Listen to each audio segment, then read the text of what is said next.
Assalamualaikum warahmatullahi wabarakatuh. Saya Tri Indah Estiani pada pertemuan 10 Manajemen Sumber Daya Manusia, materi tentang manajemen kompensasi, insentif, dan upah. Dalam pertemuan 10 ini ada 20 slide, di mana nanti yang terakhir adalah ada 10 pertanyaan ya, tapi milih.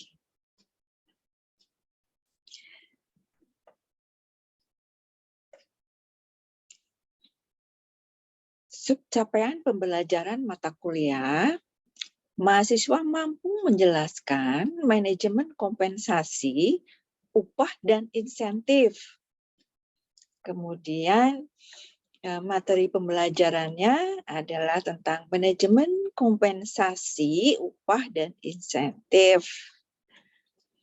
Bentuk pembelajarannya sebenarnya kuliah offline, tapi ini masih online ya. Kemudian ada diskusi. Ya, diskusi itu sebenarnya ada di Zoom ya, melalui Zoom boleh. Pengertian kompensasi, insentif, dan upah menurut para ahli.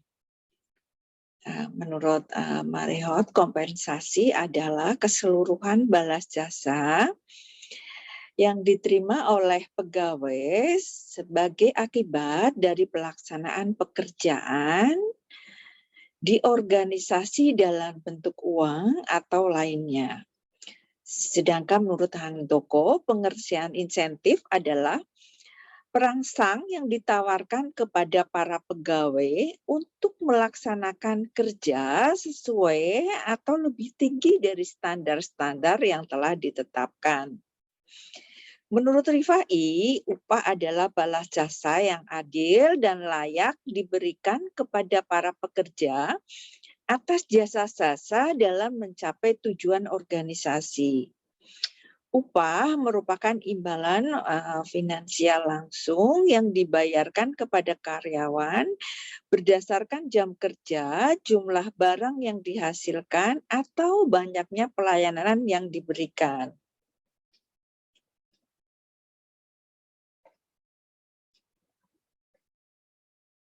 Manajemen kompensasi, insentif, dan upah. Kompensasi dapat didefinisikan pemberian balas jasa bagi pegawai dan para manajer, baik berupa finansial maupun barang dan jasa pelayanan yang diterima oleh setiap pegawai.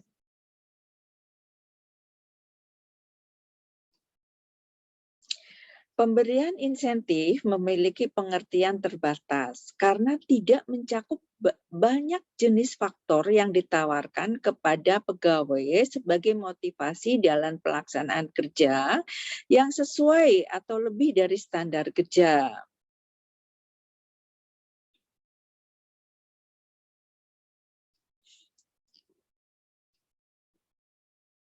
Sedangkan upah adalah imbalan yang diberikan perusahaan kepada pegawai atas pekerjaan dan jasa yang telah dilakukan atau yang akan dilakukan pada kegiatan usaha yang dinilai dalam bentuk uang berdasarkan peraturan perundangan yang berlaku.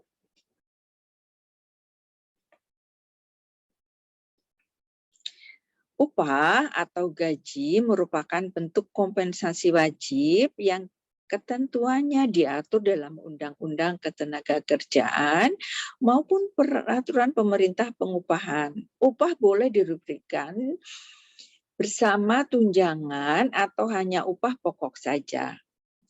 Tunjangan karyawan merupakan bentuk kompensasi sering menjadi daya tarik perusahaan. Oleh sebab itu, perusahaan yang menawarkan berbagai jenis tunjangan umumnya menjadi incaran para pencari kerja. Insentif yang juga dapat diberikan kepada karyawan perorangan atau divisi yang berhasil memenuhi target kerja bulanan.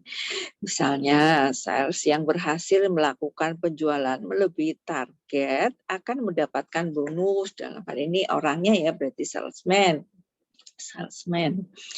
Fasilitas kompensasi ini tidak berupa uang, melainkan berwujud kemudahan, kenikmatan, atau natural. Contoh ya dari kompensasi ini adalah fasilitas mobil perusahaan, parkir khusus, keanggotaan gym, olahraga ya, tiket liburan, ini biasanya ditawarkan umroh ya biasanya, atau perjalanan ke luar negeri. Kalau yang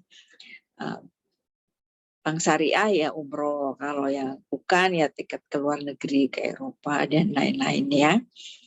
Voucher, potongan harga, produk atau layanan dari perusahaan lain dalam satu grup usaha atau korporasi, jadi anak perusahaannya ya.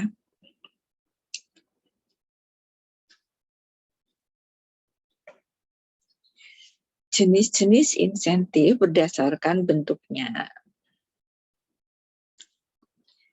Ini ada insentif material. Insentif jenis ini adalah insentif yang diberikan dalam bentuk komisi, bonus, pembagian laba, kompensasi yang ditangguhkan, dan jaminan hari tua. Kemudian, insentif non-material.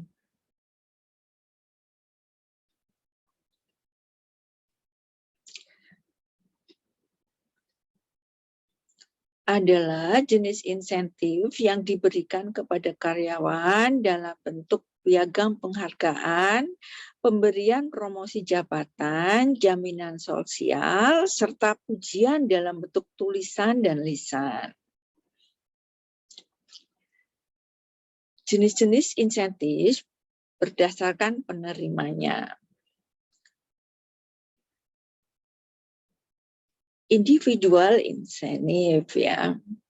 Insentif jenis ini memiliki arti yaitu insentif yang diberikan kepada seorang pegawai atas kerja keras dan prestasinya di tempat kerja. Kemudian grup insentif. Ini adalah jenis insentif yang berupa pemberian kepada pegawai sesuai dengan standar dari masing-masing grup atau kelompok. Kemudian plain wage incentive, yaitu artinya pemberian insentif kepada semua pegawai perusahaan sesuai dengan kriteria pembayaran yang telah ditentukan perusahaan. Bentuk-bentuk insentif. Insentif dalam bentuk uang. Pada umumnya, para pegawai lebih memilih menerima insentif dalam bentuk uang. Hal ini berkaitan dengan realisasi kualitas kehidupan pegawai yang lebih baik dari sisi keuangan. Insentif berbentuk lingkungan kerja yang baik. Lingkungan kerja yang baik merupakan salah satu impian dari para pekerja. Alasannya, dengan lingkungan kerja yang baik, maka hal ini akan mendukung kenyamanan dalam bekerja dan peningkatan prestasi kerja. Insentif dalam bentuk partisipasi. Kesempatan untuk berpartisipasi dan berkomunikasi dengan petinggi di perusahaan bisa memberikan dorongan semangat kerja kepada para pekerja. Dengan kesempatan seperti ini, maka karir seorang pegawai dapat meningkat lebih cepat sesuai dengan kinerjanya. Ini senang nih kalau di data kok bisa komunikasi dengan dirutnya ya. Atau dirut komunikasi dengan menteri, menteri komunikasi dengan presiden, ini senang banget. Contoh insentif dalam perusahaan. Misalnya, sales berhasil melakukan penjualan melebihi target akan mendapatkan bonus. Ini orangnya ya, jadi namanya salesman ya. Bonus merupakan jenis insentif yang banyak diperlakukan di berbagai perusahaan. Banyak yang masih salah kaprah mengenai bonus. Sebenarnya bonus tidak memiliki dasar penghitungan yang mengikat. Di atas ini atau marketingnya ya. Komisi seringkali disamakan dengan bonus, padahal menurut Kamus Besar Bahasa Indonesia, komisi berarti imbalan atau uang atau persentase tertentu yang dibayarkan karena jasa yang diberikan dalam jual beli dan sebagainya. Jika dibandingkan dengan bonus, komisi biasanya memiliki aturan yang lebih mengikat karena jumlahnya yang sudah ditentukan di awal. Macam-macam upah. Ini ada upah minimum, UMR ya, upah minimum berguna tiap daerah beda-beda. Upah kerja lembur, ini kalau melebihi jam kerja yang telah ditentukan ya. Misalnya jam kerjanya dari jam 8 sampai jam 4, maka misalnya bekerja jam lebih dari jam 4 itu dihitungnya lembur per jam ya ngitungnya. Kemudian upah tidak masuk kerja karena berhalangan. Jadi, kalau berhalangan dipotong ya, uang makannya juga dipotong. Kemudian upah tidak masuk kerja karena melakukan kegiatan lain di luar pekerjaannya. Yang E, upah karena menjalankan hak waktu istirahat kerjanya. Kemudian yang F, bentuk dan cara pembayaran upah. Yang G, denda dan potongan upah. Dan H, hal-hal yang dapat diperhitungkan dengan upah. Tujuan manajemen kompensasi menurut Rifai. Yang pertama, memperoleh sumber daya manusia yang berkualitas. Yang kedua, mempertahankan karyawan yang ada. 3, menjamin keadilan. 4, penghargaan terhadap perilaku yang diinginkan. 5, mengendalikan biaya. 6, mengikuti aturan hukum. 7, memfasilitasi pengertian. 8, meningkatkan efisiensi administrasi. Kemudian menurut Morris, tujuan kompensasi itu adalah ikatan kerjasama.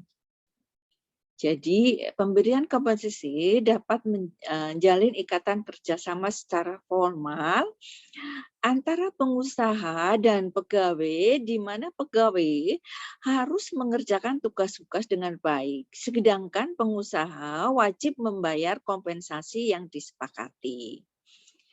Kemudian kepuasan kerja, dengan balas jasa karyawan akan dapat memenuhi kebutuhan hidupnya sehingga akan diperoleh kepuasan kerja dari jabatan yang diembannya. 3, motivasi. Jika balas jasa yang diberikan memadai, maka manajer akan lebih mudah memotivasi karyawan, yang pada gilirannya akan berdampak pada peningkatan produktivitas. Stabilitas karyawan. Dengan program kompensasi yang berdasarkan prinsip adil dan layak, maka stabilitas karyawan lebih terjamin karena turnover kan jadi kecil ya. Peningkatan disiplin. Pemberian kompensasi yang sesuai dengan prosedur akan berdampak pada peningkatan disiplin karyawan. Kemudian menurut Rifai, tujuan dari program insentif adalah insentif yang diberikan berdasarkan jumlah output atau barang yang dihasilkan pegawai. Sistem ini bersifat individual. Standarnya output per unit kelihatannya cocok digunakan untuk pekerjaan yang outputnya sangat jelas. Kemudian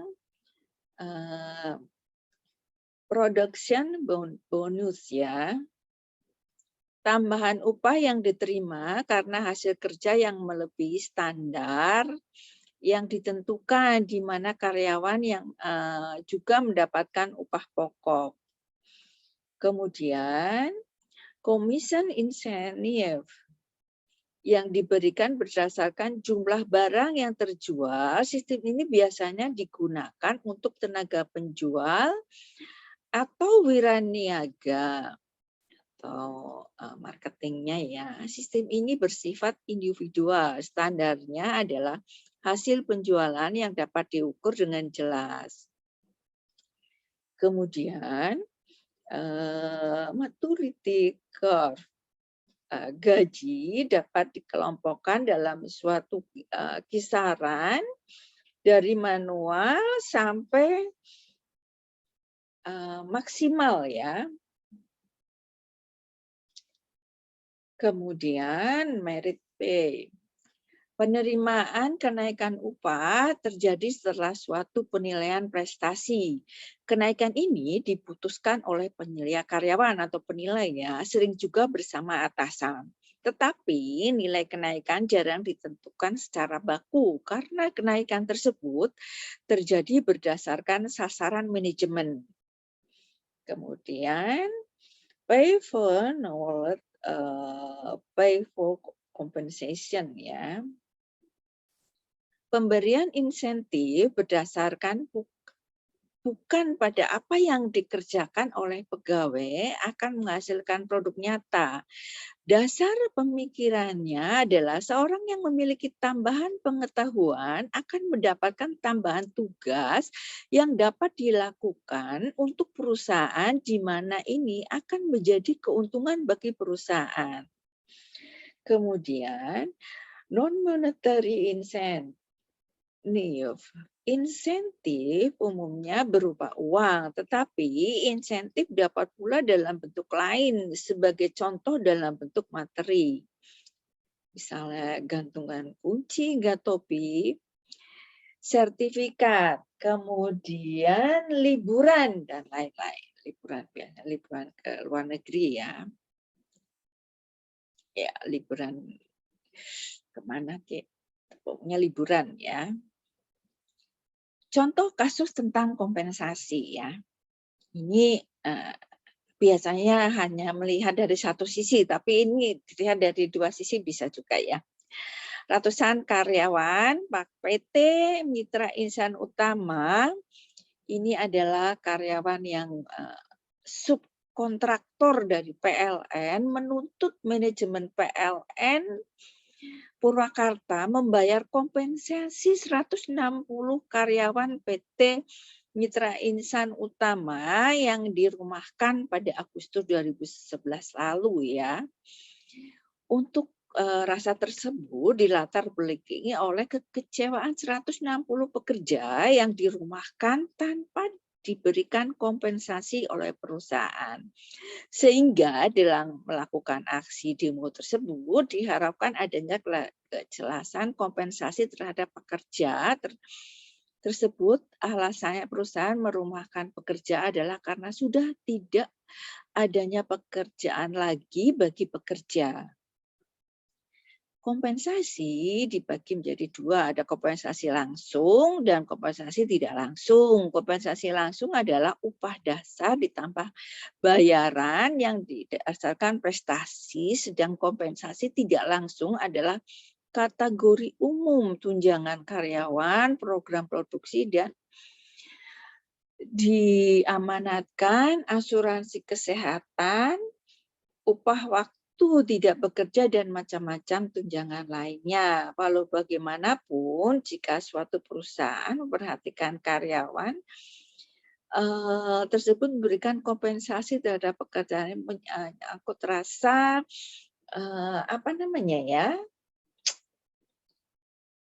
nyaman lah ya keadaan terhadap pegawai, keadilan, merasa adil gitu ya. Tapi sisi lain dari perusahaan ya, sebenarnya ini kan subkontraktor PLN ya. PLN sendiri beritanya itu kan perusahaan yang rugi ya, ruginya banyak sekali.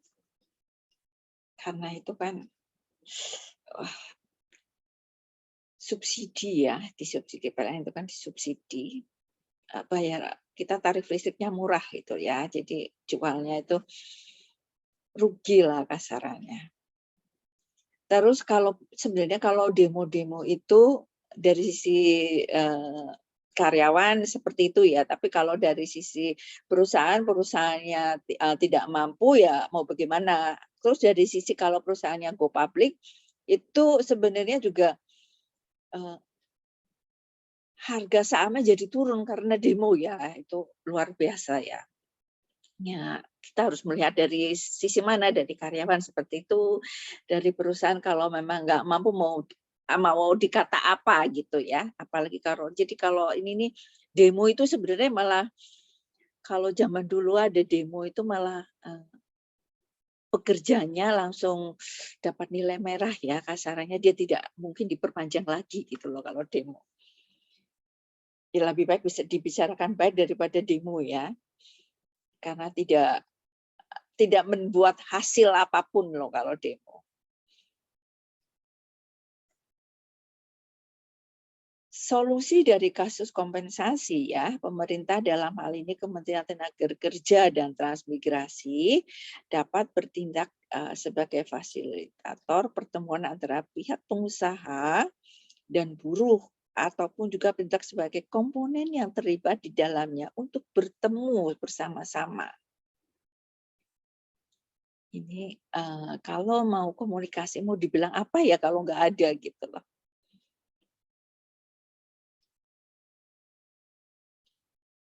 Kalau ada kan ya perusahaan pasti tahu diri lah. Ini ada soal pertama, pemberian balas jasa bagi pegawai dan para manajer baik berupa finansial maupun barang dan jasa pelayanan yang diterima oleh setiap pegawai adalah kemudian nomor 2, tambahan balas jasa yang diberikan kepada pegawai tertentu yang prestasinya di atas prestasi standar adalah kemudian nomor 3, imbalan yang diberikan perusahaan kepada pegawai atas pekerjaan dan jasa yang telah dilakukan atau yang akan dilakukan pada kegiatan usaha yang dinilai dalam bentuk uang berdasarkan peraturan perundangan yang berlaku, yaitu nomor 4.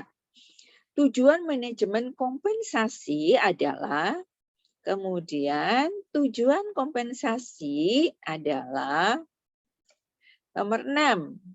Dengan balas jasa, karyawan akan dapat memenuhi kebutuhan hidupnya dari jabatan yang diembannya. Yaitu, kemudian nomor 7, untuk memberikan tanggung jawab dan dorongan kepada pegawai dalam meningkatkan produktivitas kerja karyawan, serta untuk mempertahankan pegawai yang berprestasi untuk tetap berada dalam perusahaan adalah nomor 8. Kurva yang menunjukkan jumlah tambahan gaji yang dapat dicapai sesuai dengan prestasi kerja dan masa kerja sehingga pegawai diharapkan terus meningkatkan prestasi adalah nomor 9. Penerimaan kenaikan upah terjadi setelah suatu penilaian prestasi. Kenaikan ini diputuskan oleh penyelia karyawan sering juga bersama atasan, tetapi nilai kenaikan jarang ditentukan secara baku karena kenaikan tersebut terjadi berdasarkan sasaran manajerial yaitu yang 10. Bonus yang diberikan kepada para manajer atau eksekutif atas peran yang mereka berikan untuk menetapkan dan mencapai tingkat keuntungan tertentu bagi organisasi adalah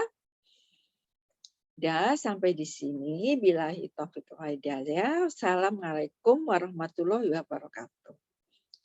Yang belum subscribe ya.